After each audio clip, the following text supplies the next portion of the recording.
आमदार महेंद्र शेठ थोरवे यांनी रायगड जिल्ह्याच्या पालकमंत्री पदावरून आमचे सर्वोच्च नेते देवेंद्रजी फडणवीस, मुख्यमंत्री देवेंद्रजी फडणवीस साहेब यांच्यावर नाराजीचा सूर उमटवत आम्ही त्यांच्याबाबत नाराज आहोत असं जाहीर वक्तव्य केलं। खरं तर ह्या नाराजीच्या वक्तव्यामुळे आम्ही भारतीय जनता पार्टीचे सर्व कार्यकर्ते आज महेंद्र थोरवे यांच्या बाबतीत नाराज आहोत। कारण जेव्हा मागील विधानसभेची निवडणूक झाली, जुना अनुभव महेंद्र शेठ थोरवे यांचा असा होता, त्यांनी एक विधान केलं होतं महाविकास आघाडी सरकारमध्ये असताना की भारतीय जनता पार्टीच्या एकही कार्यकर्त्याला आम्ही फिरून देणार नाही।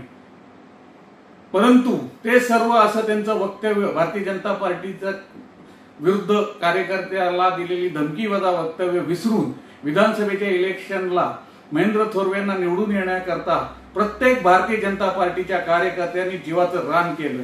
आणि आज ते जर आमच्या सर्वोच्च नेत्यावर बोलत असेल तर त्याचा जाहीर निषेध करणं हे फार जरुरीच आहे।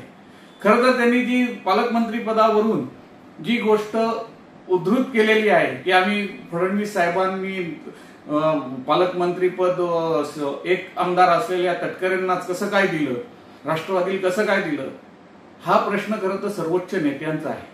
महायुतीमध्ये तिन्ही पक्षाचे प्रमुख घटक म्हणजे शिंदे साहेब असतील, फडणवीस साहेब असतील किंवा यांच्याकडून तटकरे साहेब किंवा अजितदादा असतील, जे बैठकीला बसत असतील आणि ते निर्णय करत असतात कोणाला कुठल्या जिल्ह्याचं सीट द्यायच्या, कोणाला मंत्रीपद द्यायचं आणि कोणाला तुमचं पालकमंत्री पद द्यायचं। आता ते पालकमंत्री पदाकरता, रायगड जिल्ह्याच्या पालकमंत्री पदाकरता खरं तर शिंदेंनी शिवसेनेला मिळावं, शिंदे साहेबांनी शिवसेनेला मिळावं असा आग्रह धरायला पाहिजे होता। त्यांची नाराजी असली तर शिंदे साहेबांवरती असायला हवी होती। देवेंद्र फडणवीसांवर नाराजीचा सूर उमटवण्यामध्ये काय अर्थ आहे? कदाचित महाविकास आघाडी सरकारमध्ये सुद्धा एक आमदार असताना सुद्धा राष्ट्रवादीला मंत्रीपद मिळालं, पालकमंत्रीपद मिळालं आणि आता सुद्धा तेच मिळतंय। अशामुळे जी शिवसेनेमध्ये नाराजी आहे तर शिवसेनेच्या नेत्यांनी आत्मपरीक्षण केलं पाहिजे की त्यांच्या सर्वोच्च नेत्यांना आपल्या पदाधिकाऱ्याला इथलं पालकमंत्री द्यायचंय की नाही। उगाच भुई थोपटण्यामध्ये, मुख्यमंत्री देवेंद्र फडणवीसांच्या नावाने भुई थोपटण्यामध्ये काहीच अर्थ नाही।